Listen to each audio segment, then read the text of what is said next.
प्रेक्षकांनो वचन दिले तू मला मालिकेमध्ये आता पुढचा जबरदस्त ट्विस्ट नक्की आहे तरी काय. त्यातच आता ऊर्जा शौर्याचं लग्न नक्की होतं तरी कसं. आणि त्यांच्या लग्नानंतर जहागीरदारांच्या घरी आता जो काही तमाशा रंगणार आहे. आता शौर्य स्वतःहून ऊर्जासोबत लग्न करून तिला जेव्हा घरी घेऊन येतो तर सगळ्यात मोठा झटका बसलेला असतो तो म्हणजे हर्षवर्धनला. पण आता शौर्य ऊर्जासोबत लग्न नक्की करतोय तरी कसा. आणि त्यानंतर हर्षवर्धनच्या नाकावर टिचून शौर्य ऊर्जाला जहागीरदारांच्या घरात घेऊन येत तिला सुनेचा मान कसा मिळवून देतोय हा ट्विस्ट आपण पाहणार आहोत. त्यासाठी व्हिडिओ शेवटपर्यंत जरूर बघा प्रेक्षकांनो. ऊर्जाने जेव्हा मीडियावाल्यांना इंटरव्ह्यू दिलेला असतो त्या क्षणापासून आता सर्वांच्या नजरा रोखल्या गेलेल्या असतात ते म्हणजे विक्रांतवरती.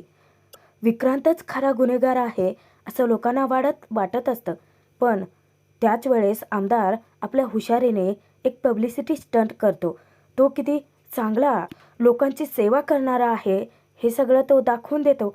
आणि त्यामुळेच आता बाकीचे सगळे लोक त्याच्या या पब्लिसिटी स्टंटला फसलेले असतात, बोललेले असतात त्याच्या या नाटकांना. खरंच आमदार किती चांगला, सज्जन, लोकांचा विचार करणारा देवमाणूस आहे. मग त्याच्यासारखा व्यक्तीचा मुलगा इतकं घाणेरडं कृत्य करेल असं लोकांना वाटतच नसतं. सर्वजण उलट आमदाराची वाहवा करत चाललेले असतात आणि ऊर्जालाच ते कुठेतरी थांबवायचं असतं. खरं काय आहे ही लोक या सामान्य जनतेच्या डोळ्यात धूळफेक करत कसं तो स्वतःच्या मुलाला वाचवू पाहतोय ते ऊर्जाला कोणत्याही परिस्थितीत सिद्ध करून दाखवायचं असतं. आता सुरुवातीच्या एका कोर्ट केसमध्ये होतं असं. हर्षवर्धनच्या आर्ग्युमेंटवरती प्रत्येक वेळी ऊर्जाने वॉर केलेला असतो. त्यानंतर दुसऱ्या कोर्ट केसमध्ये आता मजबूत ठोस पुरावे गोळा करून तिने बरोबर विक्रांतला अडकवलेलं असतं. आणि त्यानंतर मग महत्त्वाचे काही 2-3 पुरावे तिने कोर्टात असे काही सिद्ध केलेले असतात जे पुरावे हर्षवर्धनने नष्ट केले होते. तेच पुरावे अचानक आले तरी कुठून हा प्रश्न हर्षवर्धनला सतावत तर राहणारच आहे. आणि त्याच वेळेस ऊर्जाचा हा वार मात्र हर्षवर्धन पेलूच शकत नाही. कारण भर कोर्टात तिने सबळ पुरावे सादर करून शेवटी विक्रांतला अटक होतेच आणि त्याला त्याची गुन्ह्यांची शिक्षा म्हणून जेलमध्येच जावं लागतं. आणि हर्षवर्धनसाठी हा जबरदस्त झटका असतो. जो हर्षवर्धन स्वतःला हुशार, ग्रेट, कधी न हरलेला वकील समजत होता त्याचा तो गर्व, तो माझच ऊर्जाने खोडून काढलेला असतो. आणि आता कुठे पद्माला शांती मिळालेली असते. पण विक्रांतवरचे आरोप अजून सिद्ध होणं बाकी असतं. आता प्रेक्षकांनो ऊर्जाने कोणते पुरावे सादर करून विक्रांतला जेलमध्ये टाकलं, त्याला कोर्टाकडून शिक्षा मिळवून दिली ते आपण परत नंतर पाहणार आहोत. ट्विस्ट तो आपण सध्या आता बघतोय की अचानक शौर्यचं लग्न ऊर्जाशी होतं तरी कसं. तो जर ट्विस्ट तुम्हाला हवा असेल तर कमेंट करून सांगा, आपण आपल्या चॅनलवरती अपलोड करू. हर्षवर्धन आता भलताच पिसाळलेला असतो. त्याला कोणत्याही परिस्थितीत ऊर्जाला हरवायचं असतं आणि म्हणून तो सगळी सूत्र हलवतो, सगळे मार्ग वापरायला सुरुवात करतो. त्याचा प्रत्येक स्टाफला, एम्प्लॉईला त्याने कामाला लावलेलं असतं. आणि त्यातच आता आमदारसुद्धा तिकडे चवताळून उठलेला असतो कारण विक्रांतला अटक झाली आहे ना. पण आता अचानक जर तो ऊर्जाला काही करायला गेला तर मग मात्र सगळं प्रकरण विक्रांतवरती आणि आमदारावरती शेकू शकतं. हर्षवर्धनने हे सांगून त्याला आधीच सावध केलेलं असतं. मग आता नक्की पुढे करायचं तरी काय. विक्रांतला निर्दोष सोडवायचं असेल तर तो चांगला इनोसंट मुलगा आहे हे सिद्ध करावं लागेल. आणि कोण सिद्ध करू शकतं, हर्षवर्धनच. मग या आमदाराच्या डोक्यात बघा नवीन काय खुरापत शिजते. तो विचार करतो की हर्षवर्धनने विक्रांत अर्पिता यांचं लग्न त्याच्या दोन्ही मुलांशी करायचं हे वचन दिलं होतं. आता विक्रांत तर जेलमध्ये गेलाय पण मग अर्पिता आहेच की. आणि अर्पिताचं लग्न एकदा का शौर्यशी झालं तर मग विक्रांतला बनावट पुरावे रचून ऊर्जाने अडकवलं आहे हे तो आपसुकच सिद्ध करू शकतो असा एक त्याचा भ्रम होतो. म्हणूनच तो हर्षवर्धनची भेट घेतो आणि हर्षवर्धनला तो सुचवतो, वकील साहेब, अहो तुम्ही तर म्हणाला होतात की विक्रांतला केसालाही धक्का लागू देणार नाही. काय आहे हे सगळं? आम्ही आमच्या पद्धतीने काम करू पाहत होतो, तर तुम्ही सांगितलं की मध्ये काहीही प्रकरण उभं करू नका. माझं मी विक्रांतला सोडवतो, माझ्यावरती विश्वास ठेवा. काय करून ठेवलं हे? आमच्या पद्धतीने जर हे प्रकरण आम्ही हाताळलं असतं ना वकील साहेब, त्यावेळीच माझा मुलगा निर्दोष राहिला असता. पण तुमच्यावरती विश्वास ठेवून आमची खूप मोठी गल्लत झाली. आमची खरं तर दगाबाजी झाली आहे असं म्हणायला हरकत नाही. हर्षवर्धन म्हणतो की आमदार साहेब, अहो थोडा तर विश्वास ठेवा. ती ऊर्जा शिंदे खूप पुढची निघाली. आणि तसंही एवढं फुशार का मारून बोलताय? शेवटी तुमचा मुलगा गुन्हेगारच आहे की. आणि त्याचा खरा गुन्हा ऊर्जा शिंदेने कोर्टात सिद्ध करून दाखवलाय. मग असं तुम्ही काय उखडणार होतात? काय केलं असतं तुम्ही? त्या पद्माला गायब केलं असतं किंवा ऊर्जा शिंदेला काहीतरी केलं असतं आणि ते प्रकरण तुमच्या अंगलट आलं असतं. आमदार साहेब, आज फक्त मुलगा जेलमध्ये गेलाय, तुमचं राजकीय कारकीर्द संपली असती. थोडा तरी वकिली डोक्याने विचार करा. तेव्हा आता आमदार म्हणतो की हे बघा, माझ्याकडे एक प्लॅन आहे. मला असं वाटतं वकील साहेब की तो जर अंमलात आणला तर मग कदाचित आपण विक्रांत निर्दोष आहे आणि ऊर्जा शिंदे पद्माचा वापर करून त्याला अडकवू पाहते हे आपण सिद्ध करण्याचा प्रयत्न करू शकतो. एकदा का ते लोकांच्या मनात बसलं आणि तो जर स्टंट आपण केला तर कदाचित ती ऊर्जा शिंदे कमकुवत पडू शकते. हर्षवर्धन विचारतो की नक्की काय प्लॅन आहे? त्यावेळेस आमदार खूप मोठा बॉम्ब फोडतो. अर्पिता शौर्याचं लग्न. आता हर्षवर्धनला कळत नाही की शौर्य अर्पिताच्या लग्नाशी विक्रांतच्या सुटण्याचा काय मार्ग आहे. तेव्हा हर्षवर्धनला आमदार प्लॅन समजावतो की कसं आहे ना वकील साहेब, आम्ही राजकारणी माणसं हो. स्वतःचा फायदा कसा करायचा असतो ते आमच्या इतपत कोणाला जास्त कळणार नाही का?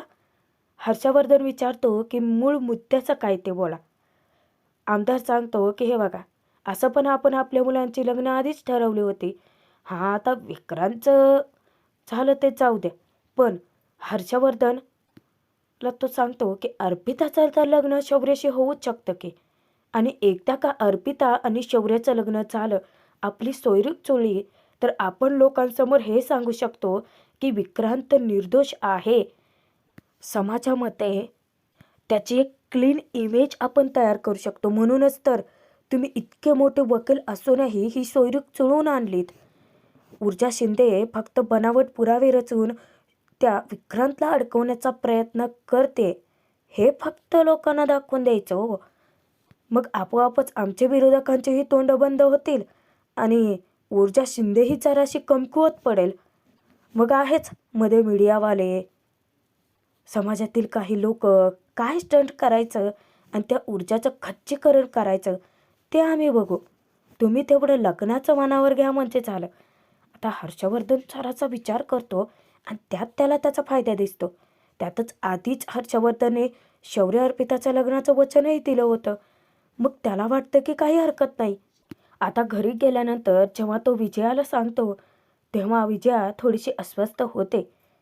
हर्षवर्धन तिला समजावतो की विजया, तुला माहिती आहे ना, आपल्या मुलांच्या बाबतीत चुकीचं मी काहीही करू देणार नाही आहे किंवा त्यांचं आयुष्य उगाचच पणाला लावणाऱ्यातला मी नाही आहे. माझं माझ्या मुलांवर तितकंच प्रेम आहे आणि त्यांचं भलं व्हावं यातच माझा आनंद आहे. आणि ते कसं करायचं ते मलाही चांगलं माहिती आहे. आता तुझा माझ्यावरती विश्वास नाही आहे का? तेव्हा विजया म्हणते की विश्वासाचा नाही, पण लग्नाचा अचानक निर्णय. तेव्हा हर्षवर्धन म्हणतो की मला कळतंय तू विक्रांतचा विचार करतेस. तीर्थाचं लग्न नाही झालं, तीर्था खचून गेली आहे, पण मी वचन दिलंय आणि तुलाही माहिती आहे की दिलेलं वचन मी पाळतोच. आता अर्पिताचा तर या सगळ्यांमध्ये दोष नाही आहे. अर्पिता किती गुणी संस्कारी मुलगी आहे हे तर तुला चांगलंच माहिती आहे. ती जर आपल्या घरात आली तर आपल्या घराचंच भलं होणार आहे आणि त्यात माझ्या केसमध्ये सुद्धा इम्प्रूव्हमेंट होऊ शकते. आता विक्रांतला कसं सोडवायचं ते मी बघतो. पण काहीही केलं ना हो विजया, त्या ऊर्जा शिंदेला मी आता कोर्टात टिकूच देणार नाही. हा मात्र प्रयत्न याने अजून सोडलेला नसतो. आता विजयाला सुद्धा हर्षवर्धनच्या शब्दाच्या पुढे जाता येत नाही. त्यानंतर दुसऱ्या दिवशी जेव्हा नाश्त्यासाठी सर्वजण एकत्रित जमलेले असतात, हर्षवर्धन डायरेक्ट शौर्यवरती लग्नाचाच बॉम्ब टाकतो. तो अनाऊन्स करतो की आपल्या घरात आता एक मंगल कार्य घडणार आहे. अचानकच मंगल कार्याचं खोड कसं काय आलं याच्या डोक्यात. प्रभाकर विचारतो की मंगल कार्य कसलं? सर्वजण उत्सुक असतात ऐकण्यासाठी. तेव्हा हर्षवर्धन बॉम्ब फोडतो की शौर्याचं अर्पिताशी लग्न. आता बाकीचे जण थोडे शॉक होतात, थोडे खुशही असतात. पण शौर्य मात्र पुरता हादरून गेलेला असतो. शौर्य आता समजावण्याचा प्रयत्न करतो की डॅड माझं लग्न, पण अचानकच असं. तेव्हा हर्षवर्धन म्हणतो की शौर्य, तुला वाटतं का मी जे करतोय ते चुकीचं करतोय? आणि तसंही आमदार शिर्केंना मी तसं वचन दिलं होतं.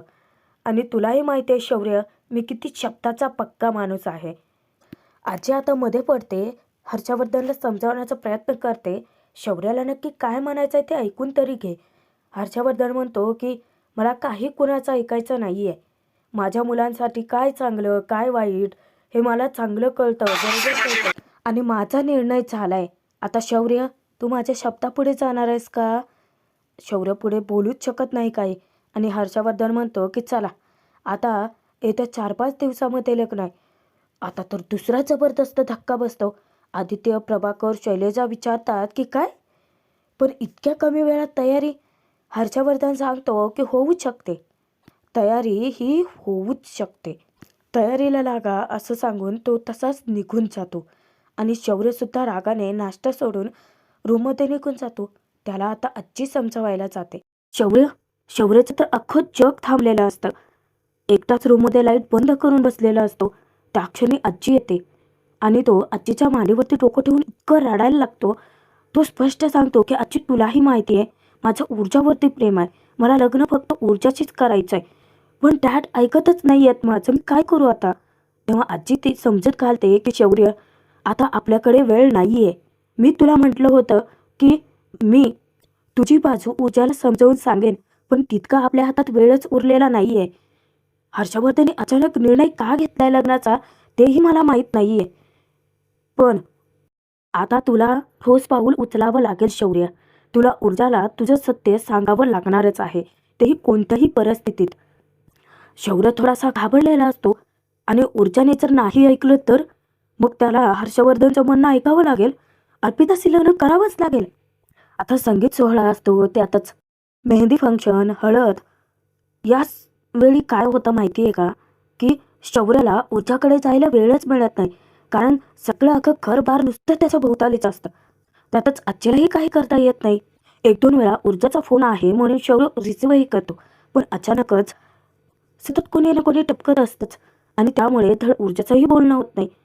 त्यामुळे ऊर्जाही तिकडे अस्वस्थ असते आणि इकडे शौर्याचं तर काय, जगच थांबलेलं असतं. त्याला काय करावं काहीच सुचत नसतं. पण ऐन लग्नाच्या दिवशी सगळ्यात मोठा धमाका होतो. कारण शौर्यने तर आता आपल्या आयुष्यात काहीच बदल होऊ शकत नाही म्हणून पूर्ण विचारच सोडून दिलेला असतो. पण आजी मात्र त्याला हिंमत देते. आजी समजूत घालते की शौर्य, तू अजूनही हातावर हात धरून का आहेस? तू जाऊन ऊर्जाची भेट घे, तिला सगळं काही खरं सांग. तेव्हा शौर्य म्हणतो की नाही आजी, आता वेळ निघून गेली. मी आज जरी गेलो ते काय फरक पडणार आहे? ऊर्जा माझ्यावरती चिडेल, रागवेल, तिचा विश्वास नाही राहणार माझ्यावरती.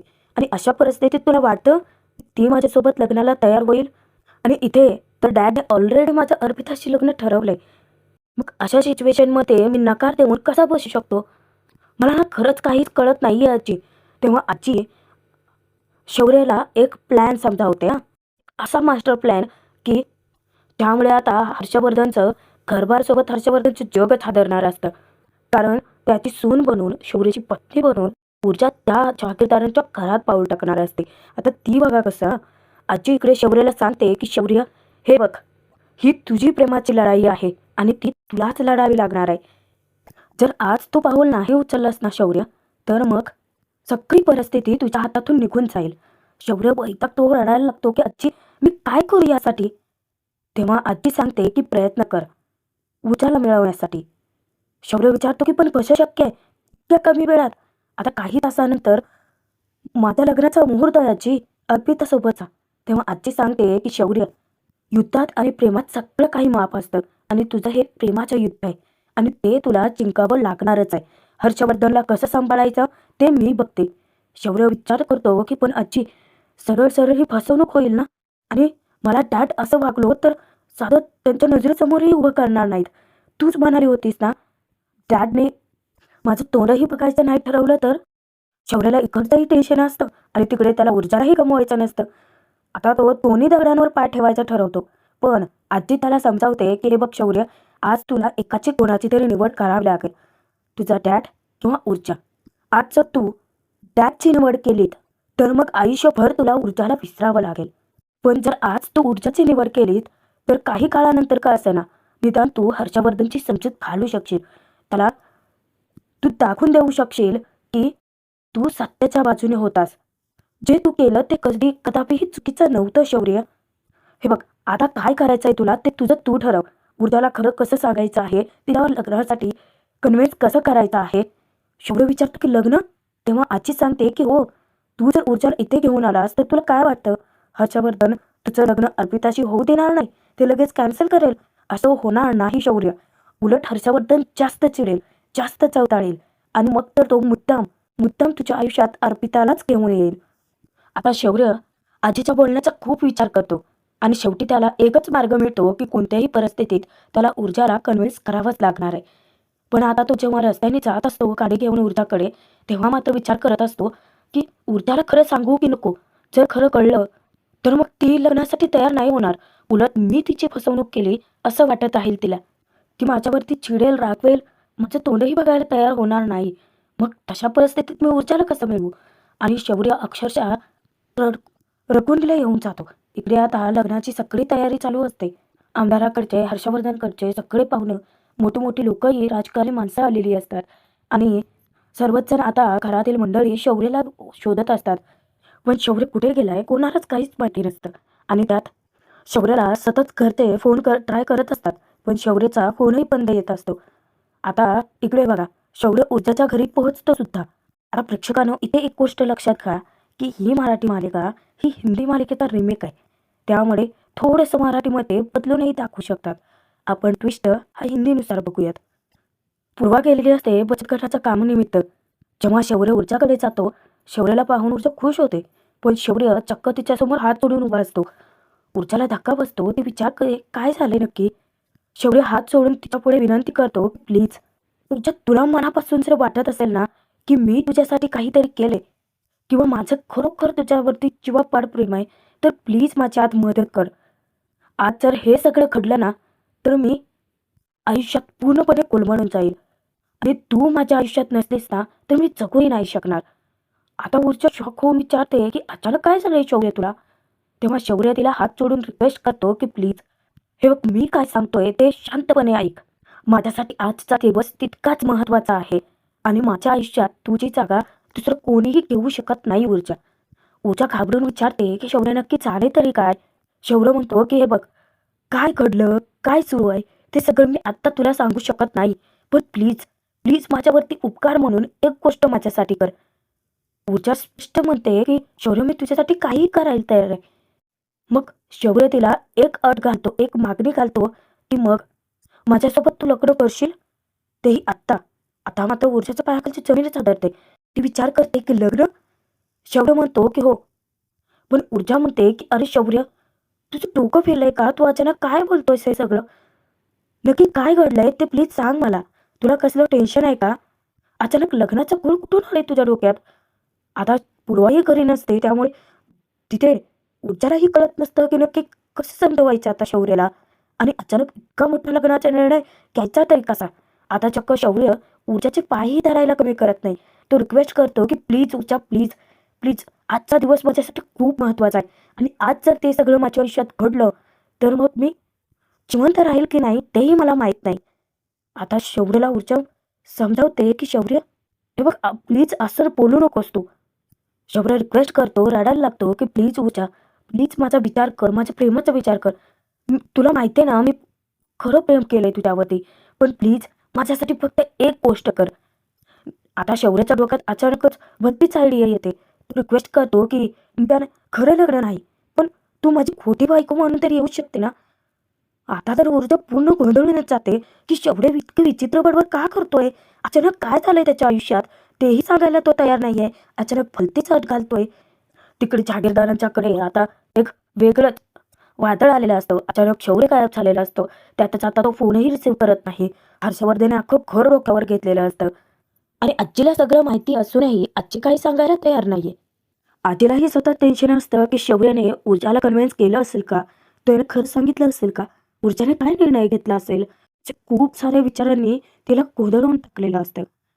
शौर्य इकडे हात जोडून पुन्हा विनंती करतो की ऊर्जा, विचार करण्यासाठी जास्तीचा वेळ नाहीये आपल्याकडे. काय तो निर्णय प्लीज पटकन घे. आणि त्या क्षणी शौर्यने तिच्यासाठी काय काय केलं ते सगळं ऊर्जाला आठवतं. जेव्हा गुंडांनी हल्ला केला होता, स्वतःचा जीव धोक्यात घालून शौर्यने तिला वाचवलं होतं. क्षणोक्षणी शौर्यने फक्त तिची साथ दिली होती. आणि ते सगळं आठवून पुरता मागचा पुढचा विचार न करता शौर्यसाठी, फक्त शौर्यसाठी त्याची खोटी पत्नी बनून जायला तयार होते. तिला वाटतं की फक्त आजचा दिवसापुरताचा तो स्टंट असेल, पण ऊर्जालाही माहीत नाही तिच्या आयुष्यात आता काय मोठं वादळ येणार आहे ते. त्या क्षणी शौर्य इतका खुश होऊन जातो. शौर्य तिला सांगतो की ठीक आहे, हे बघ ऊर्जा, मी तुझ्यासाठी सगळं सामान घेऊन येतो. आणि थोड्या वेळाने जेव्हा शौर्य घरी परततो, तेव्हा त्याने ऊर्जेसाठी साडी आणलेली असते, दागिने आणलेले असतात आणि सगळ्यात महत्त्वाचं म्हणजे मंगळसूत्रही आणलेलं असतं. आता इकडे अर्पिताला तयार केलेले असतात. अर्पिता, तीर्था दोघेही तयार होत असतात. तसंच इकडे सुद्धा शौर्य ऊर्जाला रिक्वेस्ट करतो. त्याची इच्छा असते की तो ऊर्जाला तयार करेल. जेव्हा तो ऊर्जाला तयार झाल्याचं पाहतो, तेव्हा तिच्याकडे पाहतच राहतो. त्यानंतर ऊर्जाच्या हातामध्ये बांगड्या, गळ्यात नेकलेस, कानातले सगळं स्वतःच्या हाताने घालतो. पण जेव्हा मंगळसूत्र घालायची वेळ येते, तेव्हा मात्र ऊर्जा शौर्याला थांबवते आणि ऊर्जा सांगते की समजावते की हे फक्त एक नाटक आहे. कारण खरं लग्न तर नाहीये. ती फक्त त्याच्यासाठी हे एक नाटक करते आणि म्हणून ऊर्जा स्वतःहूनच स्वतःच्या गळ्यात मंगळसूत्र घालते. आता जेव्हा तिथे अचानकच दळवी काकू कामानिमित्त येते, ऊर्जाला पाहता क्षणी तिला धक्का बसलेला असतो. हे सगळं काय झालंय तिला काहीच कळेनासं होतं, गोंधळून जाते ती. पण शौर्याने ऊर्जा समजावतात की शौर्याची काय परिस्थिती आहे आणि ऊर्जा त्याच्यासाठीचं फक्त एक नाटक करते. आता पूर्वाशी कॉन्टॅक्ट करण्याचा प्रयत्न केला, पण पूर्वा कामानिमित्त गेली असल्यामुळे तिचा फोन घेत नाही. मग दळवी काकू उलट त्यांचं कौतुक करतात की खरंच तुमचा जोडा लक्ष्मीनारायणासारखा दिसतोय. ऊर्जा, खरंच सांगू, शौर्यासारखाच मुलगा तुला जोडीदार म्हणून मिळायला हवाय. आणि त्यांच्याकडूनही ग्रीन सिग्नल मिळतो.